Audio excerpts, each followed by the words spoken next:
Hello मित्रों, समाधान academy के यूट्यूब चैनल पर आपका हार्दिक स्वागत और अभिनंदन। हम वीडियो की श्रृंखलाओं में लगातार पिछले कुछ दिनों से माध्यमिक शिक्षा बोर्ड परीक्षा के लिए महत्वपूर्ण प्रश्नों की जो श्रृंखला लेकर चल रहे हैं वो आपके लिए अति महत्वपूर्ण साबित होगी। ऐसा हमारा मेहनत और हमारी उम्मीदें लगातार आपके साथ बनी हुई हैं। और आप चैनल पर नए आए हो तो चैनल को सब्सक्राइब करो, वीडियो को लाइक करो और अधिक से अधिक मित्रों के साथ शेयर करो ताकि सभी दोस्तों को इसका फायदा मिल सके और अपनी परीक्षा में जो महत्वपूर्ण सामग्री है उसका ज़्यादा से ज़्यादा अंकों के लिए प्रेरित हो सके। इसी के साथ हम मोटिवेशनल कोट के साथ आज की इस वीडियो की शुरुआत करते हैं। विद्या एक ऐसा धन है, विद्या एक ऐसा धन है जिसे ना चोर चुरा सकता है, न राजा बढ़ा सकता है, न भाई छीन सकता है। इसलिए विद्या जितनी आप खर्चोगे उतनी ही आपको ज्यादा विद्या प्राप्त होती रहेगी। तो विद्या जैसे जैसे खर्च होगी वैसे वैसे आपका विस्तार विद्या का होता चला जाएगा।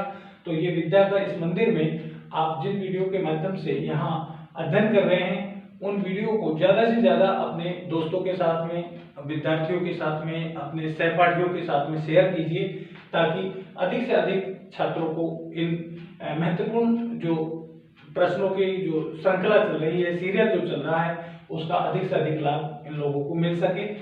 आज हम पिछले वीडियो में प्रश्न नंबर 8 तक के प्रश्नों की बात कर चुके थे जो आपके बोर्ड परीक्षा में डेढ़ अंक के आते हैं। आज हम 9 से लेकर के और 13 तक प्रश्नों की बात करते हैं। प्रश्न नंबर 9, 10, 11, 12 और 13 ये सभी आपके डेढ़ नंबर के होंगे और ये 30 शब्दों के जिनके उत्तर होते हैं, यानी ज्यादा बड़े प्रश्न नहीं होते, लघुतरात्मक प्रश्न होते हैं जिनको हम मुश्किल से 10 प्रश्नों को 25 मिनट में यानी 2.5 मिनट में एक क्वेश्चन पूरा कर लेते हैं। तो उसी श्रृंखला को आगे बढ़ाते हुए आज हम पहला प्रश्न यानी 9वां प्रश्न स्टार्ट करते हैं। जनसंख्या संगठन को परिभाषित कीजिए। तो जनसंख्या संगठन किसे कहते हैं ये आपको देखना है। तो जनसंख्या संगठन में आयु, लिंग, विश्लेषण, निवास का स्थान, भाषा, धर्म, शिक्षा और व्यवसाय आपको ध्यान रखना है। आयु, लिंग, विश्लेषण, निवास का स्थान, भाषा, धर्म, शिक्षा और व्यवसायिक विशेषताएं। इन सभी विशेषताओं का जिसमें अध्ययन किया जाता है वो जनसंख्या संगठन कहलाता है। जनसंख्या संगठन का तात्पर्य क्या हुआ? जिसमें जनसंख्या के ऐसे संगठन में जिसमें आयु का वर्णन होता हो, लिंग का वर्णन होता हो, निवास के स्थानों का उल्लेख होता हो, भाषा, धर्म, शिक्षा और कार्यों का वर्णन होता हो, व्यवसाय का वर्णन होता हो, ऐसे संगठन को हम जनसंख्या अध्ययन में या जनसंख्या संगठन में शामिल किया जाता है। अब हमारा एक महत्वपूर्ण और इस वार्षिक परीक्षा में आने वाला एक बहुत ही उपयोगी प्रश्न हम लेकर आए हैं जो हमारा 10वां क्वेश्चन है। ये आपका जो सेकंड बुक है आपकी ग्रामीण बस्तियां वाला जो हमारा चैप्टर है उसी में से आपका ये प्रश्न लिया गया है। गैरिसन नगर क्या होते हैं? भारत में गैरिसन नगरों के 2 उदाहरण दीजिए। तो गैरिसन नगर होते क्या है ये आपको समझ में आना चाहिए।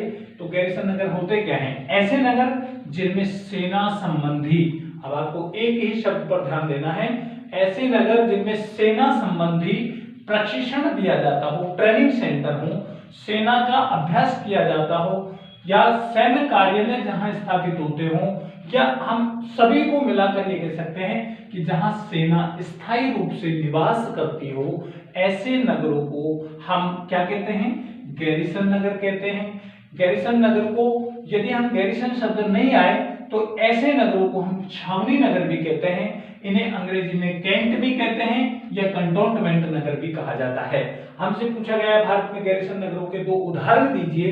तो हम 2 उदाहरणों की बात करें तो भारत में अंबाला जो कि पंजाब में है और नसीराबाद जो कि राजस्थान में है। ये नसीराबाद और पंजाब का जो अंबाला क्षेत्र है ये गैरिसन नगर, छावनी नगर या कैंट के नाम से भारत में जाने जाते हैं।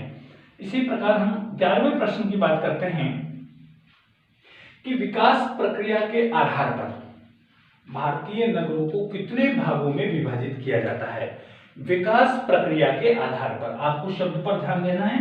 परीक्षा में इसी प्रकार के प्रश्न पूछे जाते हैं और इसी प्रश्न का दूसरा रूप भी परीक्षा में ऐसे भी पूछा जा सकता है कि निम्नलिखित में से प्राचीन नगर, मध्यकालीन नगर और आधुनिक नगर किसका उदाहरण है? तो वो विकास प्रक्रिया का उदाहरण माना जाता है। विकास प्रक्रिया के आधार पर भारतीय नगरों को हम कितने भागों में बांट सकते हैं? तो हम 3 भागों में भारतीय नगरों को बांटते हैं। एक का नाम होता है प्राचीन नगर, दूसरे का नाम होता है मध्यकालीन नगर और तीसरे का नाम होता है आधुनिक नगर। अब हमसे पूछा जाए कि प्राचीन नगर क्या होते हैं, मध्यकालीन क्या होते हैं, आधुनिक क्या होते हैं, या इनके कोई 2 उदाहरण पूछ लिए जाए। परीक्षा में उदाहरण भी पूछे जा सकते हैं। प्राचीन नगरों के 2 उदाहरण दीजिए, मध्यकालीन नगरों के 2 उदाहरण दीजिए या आधुनिक नगरों के 2 उदाहरण दीजिए। तो हम प्राचीन नगरों की बात करें तो जिन नगरों की स्थापना 2000 वर्ष पहले या 2000 वर्ष पहले इनकी स्थापना की जा चुकी है, ऐसे नगरों को हम प्राचीन नगर कहते हैं। ये हमारी संस्कृति के केंद्र माने जाते हैं। जैसे वाराणसी प्राचीन नगर का उदाहरण है, प्रयाग हमारी संस्कृति का एक बहुत बड़ा उदाहरण माना जाता है, जिसे आज इलाहाबाद के नाम से हम जानते हैं।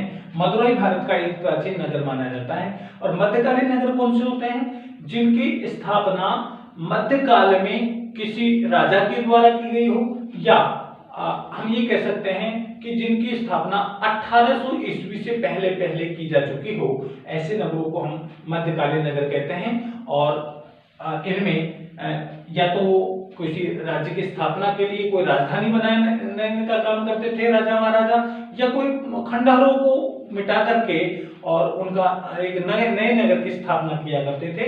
ऐसे नगरों को हम मध्यकालीन नगर के रूप में जानते हैं। तो भारत में दिल्ली, आगरा और हैदराबाद इस प्रकार के ये नगर हैं जो मध्यकालीन नगरों के अच्छे उदाहरण माने जाते हैं। अब हम आधुनिक नगरों की बात करें कि आधुनिक नगर कौन से होते हैं, तो आधुनिक नगर कौन से कहलाएंगे?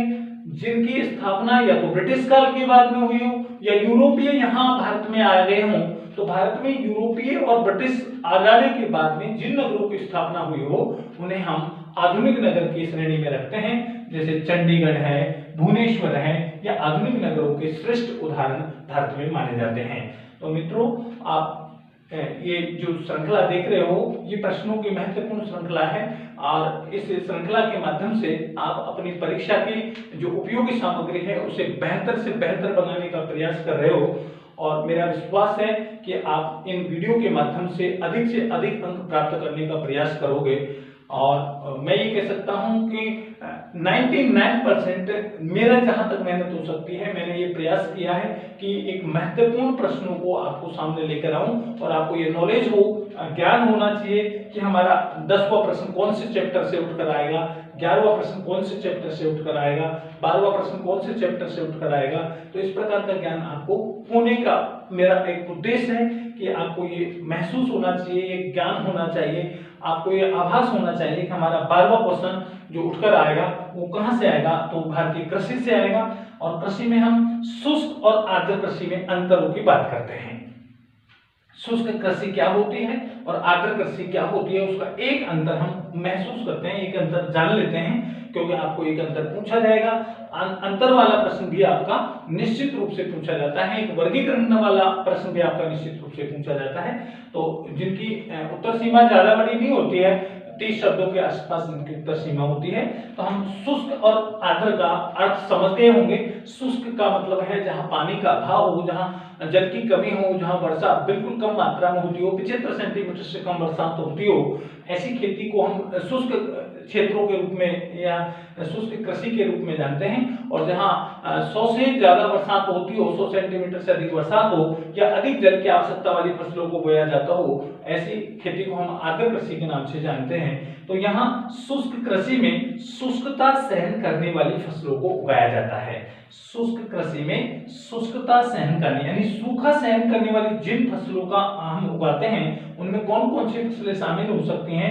आपको शुष्क कृषि की 2 फसलों के बारे में भी पूछा जा सकता है कि ज्वार, बाजरा, चना, मूंग, ये ऐसी फसलें हैं जो 75 सेंटीमीटर वर्षा से कम वर्षा वाले क्षेत्रों में आसानी से उगाई जा सकती हैं, बोई जा सकती हैं। और इसी प्रकार हम आर्द्र कृषि की बात करें तो आर्द्र कृषि में अधिक पानी की आवश्यकता वाली फसलों को उगाया जाता है। और अधिक पानी की आवश्यकता का मतलब या तो वहां ज्यादा बरसात होती होगी, ज्यादा बरसात होने का मतलब है जहां 100 से 200 सेंटीमीटर के बीच में बरसात हो रही हो, ऐसी जगह हम कौन सी फसलें उगाएंगे जहां ज्यादा पानी की आवश्यकता वाली फसलें होती हैं, चावल, जूट, गन्ना, इस प्रकार की फसलों को अधिक जल की आवश्यकता होती है, तो वो आर्द्र कृषि में शामिल की जाती है। अर्थात हम एक अंतर स्पष्ट कर चुके हैं यहाँ कि शुष्क कृषि में शुष्कता सहन करने वाली फसलों को बोया जाता है और आर्द्र कृषि में अधिक जल की आवश्यकता वाली या अधिक पानी की आवश्यकता वाली फसलों को बोया जाता है। उदाहरण के तौर पर आप ज्वार, बाजरा, चना और मूंग, ये शुष्क कृषि का उदाहरण माना जाता है, और चावल, जूट और गन्ना ये आपका आर्द्र कृषि का उदाहरण माना जाता है। इसी प्रकार आज हम 13वें प्रश्न की बात करते हैं, जो हमारी परीक्षा के लिए बहुत ही अत्यधिक महत्वपूर्ण माना जाता है, और ये प्रश्न है हमारा, जल संभर प्रबंधन से आप क्या समझते हैं। ये वर्तमान की आवश्यकता भी है, मानवीय जीवन में जल का बहुत अत्यधिक उपयोग है।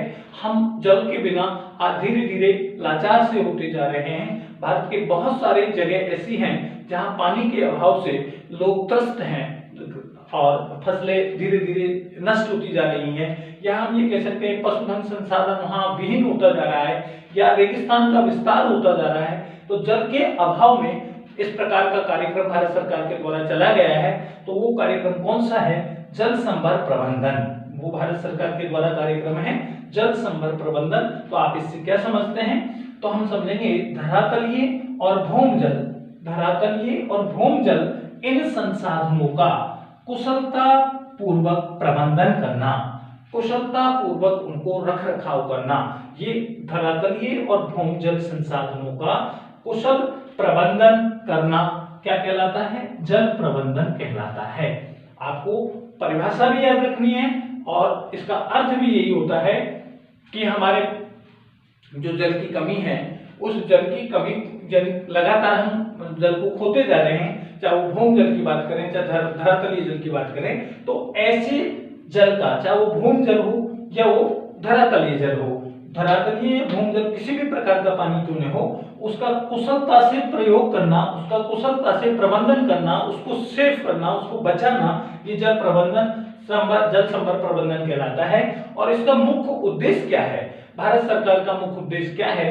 तो वो मुख्य उद्देश्य है प्राकृतिक संसाधनों का मानवीय समाजों के साथ में किस प्रकार संतुलन स्थापित हो सकता है, यह हम ये कह सकते हैं। इसका मुख्य उद्देश्य प्राकृतिक संसाधनों तथा मानवीय समाज के या समाजों के मध्य संतुलन को स्थापित करना है, ताकि अधिक से अधिक पॉपुलेशन को ज्यादा से ज्यादा जल मिल सके, संतुलित जल मिल सके, जल के अभाव में किसी प्रकार की कोई समस्या पैदा न हो, समाज में कोई विद्रोह पैदा न हो, क्योंकि जल आए दिन झगड़े का कारण बनता जा रहा है। कहीं जल बंटवारे को लेकर झगड़े हो रहे हैं, कहीं समाजों में आपस में झगड़े हो रहे हैं। तो इस प्रकार का प्रबंधन हम सरकार के द्वारा भी करें और समाज का भी एक दायित्व बनता है कि हम ऐसे प्रबंधन में भागीदार बने, हिस्सेदार बने, ताकि वो पानी सबको बराबर रूप से, समान रूप से मिल सके, ये समाज के सभी वर्गों को उसका आनंद मिल सके।